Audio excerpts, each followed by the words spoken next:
Pandemic became a downfall for many local church handbell choirs, but now they're making a comeback. St. Thomas Lutheran Church held their annual handbell festival today, bringing back a tradition lost amid the pandemic.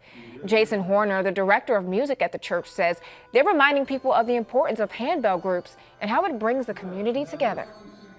We've noticed that within the handbell community that several churches after the pandemic haven't restarted their groups, or if they have, they're not at the same practice level, capacity, ability that they were before. This will be the church's 9th year holding the festival, and they hope to have their 10th next year.